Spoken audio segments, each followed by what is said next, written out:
नमस्कार दोस्तों, मैं हूं आपका भाई प्रतीक मलिक और स्वागत करता हूं आपका आपके अपने यूट्यूब चैनल टीसीएफ प्रतीक मलिक पर। परसों दोपहर को मैंने DSSS बीएड कोर्ट केस को लेकर अपने टेलीग्राम चैनल पर एक ऑर्डर डाला था दोपहर में।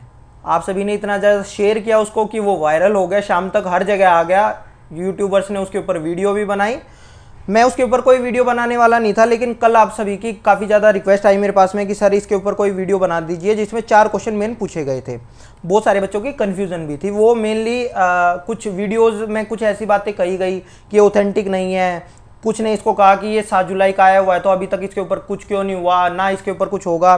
फिर काफ़ी सारे बच्चों की क्वेरी ये थी कि सर इससे कंपटीशन हमारा बढ़ जाएगा पीआरटी को लेके। वो पैनिक हो रहे हैं। साथ ही इससे कितना ज़्यादा डिले हो सकता है, हमारा डिले होगा भी या नहीं होगा, इन सारी चारों पॉइंट को आज मैं क्लियर कर दूंगा। क्योंकि अभी तक कोई भी वीडियो में कंप्लीट आपको इन्फॉर्मेशन नहीं दी गई है, अधूरी जानकारी दी गई है केवल उस 7 जुलाई के ऑर्डर को लेकर। उसके बाद क्या हुआ, उसका स्टेटस क्या है, ये सारी चीज़ें किसी को पता ही नहीं है। तो चलिए मैं बताता हूँ।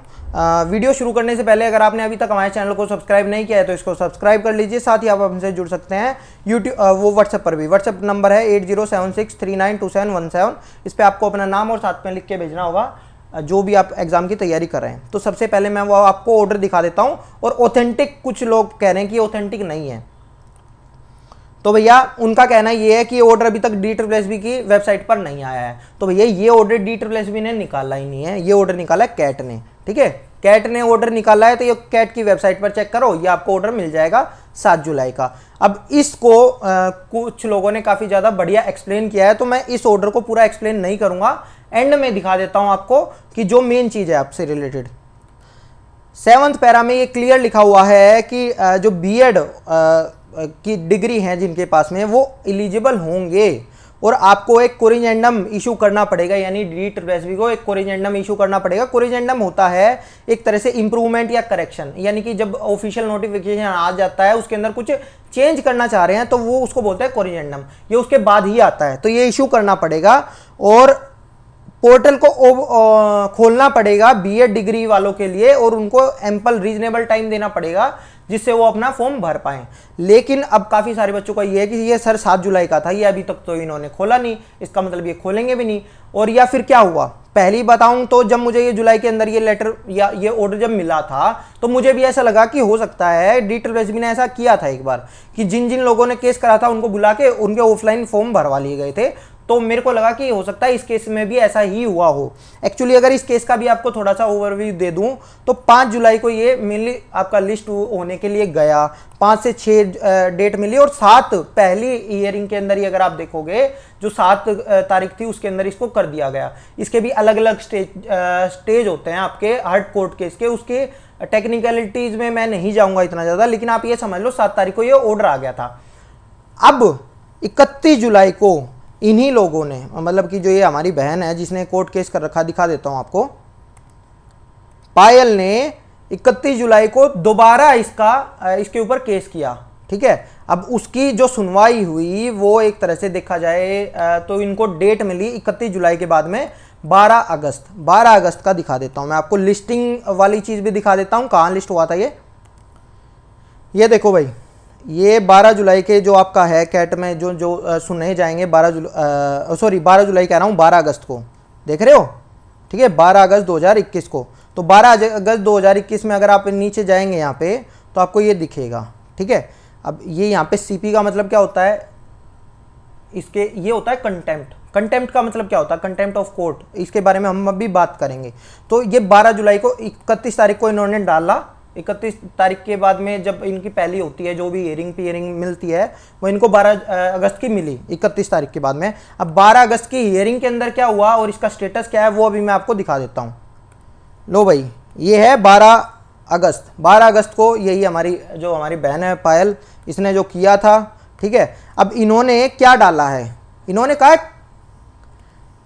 जो हमारा कंटेम्प्ट ऑफ द कोर्ट, यानी कि एक तरह से कोर्ट की अवहेलना की गई है। कौन सी अवहेलना की गई है, 7 जुलाई 2021 को जो आपने ऑर्डर निकाला उसके ऊपर इन्होंने कोई भी आपका कोरिजेंडम इशू नहीं किया जो कि करा जाना चाहिए था और उनको एलिजिबल किया जाना चाहिए था, तो ये नहीं किया गया। ठीक है, तो ये वाली चीज होके इसको एडमिस किया गया। अब होता क्या है कि जब आपका कभी कोर्ट के अंदर केस आता है तो उसके 3 चीज़ें होती हैं, या तो उसको पहले दिन ही खारिज कर दिया जाता है, या उसको एडमिट कर लिया जाता है, यानी कि उसको मान लिया जाता है कि हाँ इसके अंदर कुछ दम है, या तीसरा होता है कि उसके अंदर उसी दिन उसको फैसला कर दिया जाता है उसका। तो ये वाली चीज़ें होती हैं। तो ये 3 चीज़ों के अंदर अब इसके ऊपर जो हुआ उसके अंदर हुआ दूसरा, कि इसके ऊपर अब इनसे जवाब मांगा गया है। अब जवाब मांगा कब गया है दिखा देता हूं मैं आपको। ये है भैया, अब जो इसकी नेक्स्ट है ये है 10 सितंबर 2021 को। 10 सितंबर 2021 को अब DSSB के पास एक मौका रहता है, या तो ये उससे पहले इनके लिए कोई कोरिजेंडम इशू करेगा और उसके बाद में इनको उनके लिए पोर्टल खोल देगा, या ऐसा हो सकता है कि ये उस दिन अपना डांट डूट खाए, क्योंकि ये होता रहता है। ऐसा बात नहीं है, ये पहली बात नहीं है कि कोर्ट ने कोई ऑर्डर दे दिया उसके बाद में गवर्नमेंट या कोई भी उसके ऊपर ऐसे की ऐसे कर देती है, मतलब उसके ऊपर कोई भी स्टेप उठा लेती है। ऐसा नहीं होता। हरियाणा का एग्जांपल आप देखो है, हरियाणा में JBT भर्ती से रिलेटेड पता नहीं कितना केस वो आते हैं, वो बस फाइन भर के चले जाते हैं। तो ऐसा ही केस इसके अंदर भी आप देखते हैं ये कब करेगा। लेकिन ये बात 100% है, ये ठोक बजा के कह सकता हूं कि इनको करना पड़ेगा भाई, ठीक है, ये होगा। और ये इससे पहले करें या इससे बाद में करें, तो इस चीज को तो छोड़ दो कि ये फेक है। फेक नहीं है। आपको क्या दिया गया, आपको केवल 7 जुलाई का दिखाया गया, उसके बाद 12 अगस्त को भी हुआ है भाई, और अभी 10 सितंबर को भी होगा। 10 सितंबर को आपका लिस्ट हो रखा है ये केस, उसके बाद में चीजें होंगी, ठीक है। तो बेसिक चीजें मैंने आपके साथ डिस्कस कर ली। अब चलते हैं नेक्स्ट पॉइंट पे। ऑथेंटिक है, स्टेटस क्या है वो बता दिया। 10 सितंबर को पता चल जाएगा, या तो उससे पहले कुछ होगा या उसके बाद में कुछ होगा, दोनों में से होगा। अब बात करते हैं, कुछ बच्चे कह रहे हैं कि सर कंपटीशन अब इससे अगर ये वाली चीज हो जाती है तो कंपटीशन कितना बढ़ेगा, ठीक है। उसके बाद में डिले के ऊपर भी आएंगे कि अगर इनका ओपन हुआ तो वो चीज भी मैं आपको बहुत क्लियर करूंगा। पहले बात कर लेते हैं कंपटीशन की। तो देखो भाई एक चीज, चलो पहले डिले के बारे में बता देता हूं आपको कि एग्जाम डिले वाले पहले हमारे पास ज़्यादा बच्चे होंगे कि डिले कितना होगा। तो एग्जाम पोस्टपोन होने के लिए आपको एक चीज़ बता देता हूं कि जो ऑर्डर दिया गया है वो दिया गया है 42/21 के। आपके 2 एग्जाम होने हैं, एक तो DOE का होना है और एक MCD का होना है। आपको पता होगा MCD का है वो है 47/21, जिसके अंदर कम बच्चों ने भरा है। 42/21 है जो DOE है, इसके अंदर लगभग 500 सीट है और इसके अंदर 120 सीट है, ठीक है। 47/21 के ऊपर 120 सीट है। तो इन्होंने क्या किया दिखा देता हूं मैं आपको, एक बार वो ऑर्डर दोबारा देख लेते हैं। अब अगर आप यहां देखते हैं फर्स्ट पैरा के अंदर ही, तो यहां कोड नंबर 47/21 की बात की ही नहीं गई है, ठीक है। तो हम ये मान के चल सकते हैं कि ऐसा हो सकता है कि केवल 42/21 के ये खोल दे। 42/21 के अगर खोले गए तो 47/21 का एग्जाम तो ये कंडक्ट करवा सकते हैं अक्टूबर एंड में भी। तो इस तरह से, और वैसे भी अगर ये कोर्ट केस नहीं भी होता, कुछ नहीं होता, तो पहले जो पेपर होना था वो 47/21 ही होना था, क्योंकि उसमें कैंडिडेट कम थे। अभी कैंडिडेट की लिस्ट भी दिखाऊंगा आपको, मतलब टोटल कैंडिडेट कितने थे, तो ये कम थे। और पहले DSSB क्या करता है, जिनके कैंडिडेट कम होते हैं उनके पेपर पहले लेता है, ना कि उनके जिनके ज्यादा होते हैं, क्योंकि इसका होता है कि कम से कम एक पोस्ट का तो ज्यादा से ज्यादा निकल जाएगा, तो वो चीज है। लेकिन अब इसके अंदर भी एक थोड़ा सा प्रॉब्लम है। कैसे, क्या प्रॉब्लम है कि भैया जब ये कोर्ट केस किया गया ना, तो इसके अंदर तो इन्होंने तो तीनों पार्टी बनाई थी। DSSB भी था, DOE भी था जिसका 42/21 कोड है, और MCD भी था, ये भी पार्टी बना रखा जिसका 47/21 है। मुझे नहीं पता कि क्या हुआ क्या नहीं हुआ, इन्होंने 47/21 को ये कोड में से भूल गए या कैसे क्या रहा, लेकिन पार्टी तीनों है। समझ में आ गया। अब तीनों पार्टी हैं तो इस हिसाब से देखा जाए तो दोनों का ओपन होना चाहिए। अगर दोनों का ओपन हो गया तो उस केस के अंदर आपका पोस्टपोन हो जाएगा। लेकिन अगर 42/21 का ही ओपन होता है जो कि ऑर्डर में दिया हुआ है, ऑर्डर में अगर बात करोगे तो 42/21 की ही बात करी गई है, और इसी की जो ये दी हुई है ये भी इसी की है, जो एलिजिबिलिटी दी गई हुई है। 47/21 की एलिजिबिलिटी नहीं दिखाई गई है यहाँ पे, ठीक है। तो बेसिक मैंने आपको ये चीज बता दी।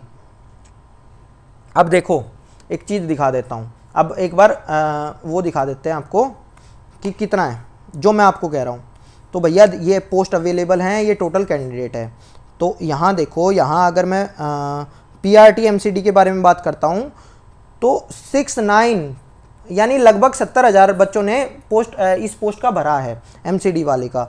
जबकि अगर आप DOE की बात करते हो तो 434 पोस्ट हैं, इसका लगभग 1,25,000 बच्चों ने भरा है फॉर्म। तो इस केस के अंदर साफ दिखती बात है कि भैया पहले जो होगा वो पहले लिया जाएगा एमसीडी पीआरटी का। और इसके ऊपर अगर देखा जाए तो जो ऑर्डर भी आया है वो 42/21 को लेके, अब ये है ना, इसके ऊपर 21-21 लगा लो। पोस्ट कोड का मतलब कैसे होता है, पोस्ट कोड कैसे बनते हैं वो भी बता देता हूँ। पोस्ट कोड का मतलब ये होता है कि पीछे जो 21 लगा होता है ये कौन से साल में निकला गया है और उस साल की कौन सी पोस्ट होती है वो 33 है। तो इस तरह से मैंने 33, 34 इस तरह से करके लिखी हुई हैं। तो इस चीज़ को समझ लेना, ये पोस्ट नेम है, कितनी पोस्ट अवेलेबल है। यहाँ से आपको अभी ये हेल्प करेगा, ये डाटा हेल्प करेगा हमारी कि कितना ज़्यादा कंपटीशन बढ़ेगा कितना नहीं पड़ेगा, इसके बारे में बात करेंगे। ठीक है, तो बेसिक चीज़ मैंने आपको बता दी कि अगर दोनों के ओपन होंगे तो आपका पोस्टपोन होगा, अगर ओपन नहीं हुए तो अपना जिस तरह से एग्जाम होने थे उसी तरह से होंगे। अक्टूबर एंड में हो सकता है आपको DSSB पीआरटी के एग्जाम देखने को मिले। एक चीज देखो ना, SST फीमेल के बच्चे पूछ रहे थे कि कब आएगी कब आएगी, बाद में डेट आई ना, क्यों? क्योंकि उसके बंदे ज्यादा थे, 34,000 लोग थे उसके लिए। आया समझ में? अब देख लेते हैं कि कितने ज्यादा बच्चे जो होंगे हमारे, इसका जो कंपटीशन है वो कितना ज्यादा बढ़ जाएगा, वो देख लेते हैं एक बार हम। बीएड कंपटीशन होने से अगर बीएड के कैंडिडेट बताऊं कि टोटल जो कैंडिडेट हैं वो कितने हैं, लगभग 1,15,000 से लेकर 1,25,000 के बीच में ये कैंडिडेट हैं। अब आप कहेंगे कि सर ये किस तरह से आपने ये डाटा निकाला, तो वो भी आपको तरीका बता देता हूँ।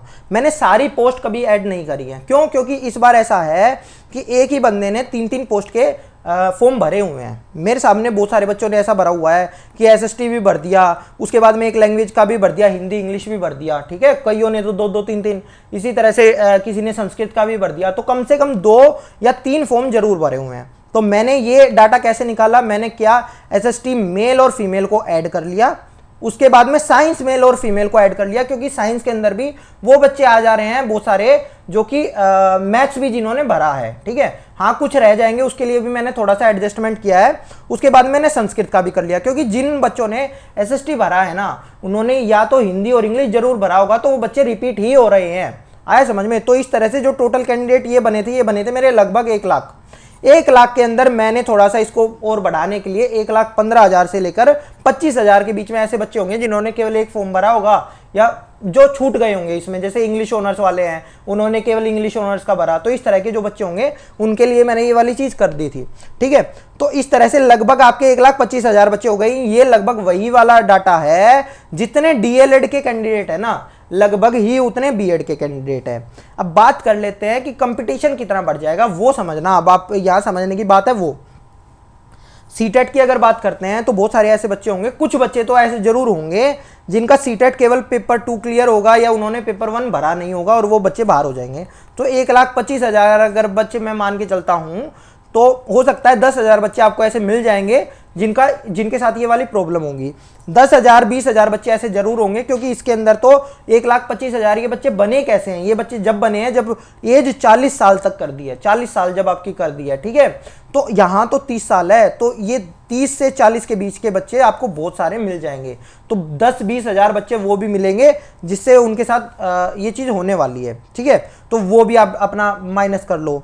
उसके बाद में बहुत सारे बच्चे ऐसे हैं जिन्होंने DLED भी कर रखा है, खासकर 2015 और 16 के अंदर जिन्होंने DLED कर लिया ना, उन सभी बच्चों ने या 90% बच्चों ने बीएड भी करी है, ग्रेजुएशन करी, ग्रेजुएशन के बाद बीएड भी करी। तो वो सभी बच्चे कॉमन है, यानी कि इस 1,25,000 के अंदर भी केवल बीएड वाले बच्चे नहीं है, इसके अंदर वो बच्चे भी बहुत सारे बच्चे हैं जिनका DLED भी हो रखा और बीएड भी हो रखा। और बहुत सारे तो ऐसे होंगे जिन्होंने जो अपने PRT वगैरह में लगे हुए हैं। आगे समझ में? तो आप ये समझ लो, तो अगर आपको मोटा मोटी अगर और फॉर्म देखने को मिलेंगे तो मेरे हिसाब से 70 से 80,000 आपको फॉर्म और देखने को मिल सकते हैं। लेकिन अब बात कर लेते हैं कंपटीशन कितना देंगे 70 से 80,000 बच्चे। बहुत सारे लोगों को ऐसा लगता है कि बीएड किया हुआ है तो ये तो पता नहीं क्या कर देंगे, या इनका तो पता नहीं किस तरह का रह जाएगा।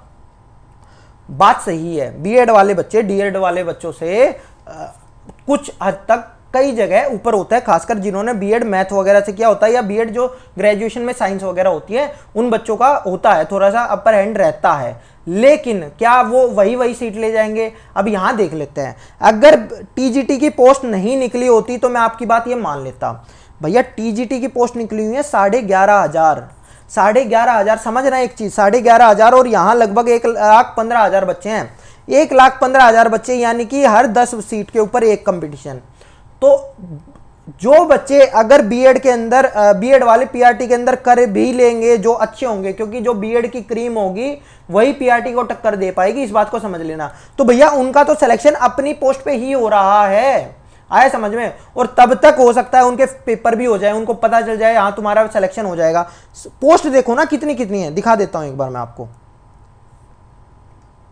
ये देखो, मान लो मैं ये दिखा रहा हूं, साइंस मेल की दिखा रहा हूं भाई, 11,000 पोस्ट, 11,774 पोस्ट, 1000 ये पोस्ट अवेलेबल हैं, टोटल 11,000 बच्चे हैं, ठीक है। इसी तरह से चलो फीमेल के अंदर मैंने मान लिया कि ये 23,000 पोस्ट हैं, लेकिन 23,000 में भी 824 पोस्ट हैं, और वहां अगर वो भी ऐड हो जाते हैं 70,000 बच्चे, तो 2 लाख बच्चे कंपटीशन करेंगे 400 सीट के लिए। तो आप कहां तक मानते हो कि ये बच्चे यही वाले कंपटीशन कर लेंगे? आगे समझ में। मेनली तो हमारा बच्चा वही सेलेक्ट होगा जो पीआरटी के अंदर अगर सेलेक्ट भी होगा, जो कि एक्चुअली टीजीटी में सेलेक्ट होने लायक है। समझ रहे हो इस चीज का? तो मुझे नहीं लगता ऐसे इतना ज्यादा कंपटीशन बढ़ेगा। हाँ ये जरूर होगा, वो कुछ पोस्टें जरूर लेके आएंगे, लेकिन भैया वो जो ज्वाइन करेंगे ना, वो करेंगे टीजीटी वाली पोस्टों को, पीआरटी वाली पोस्टों। और ये जो टीजीटी वाले बच्चे होंगे, इसमें ऐसे भी बहुत होंगे जो पीजीटी में भी सिलेक्ट होंगे।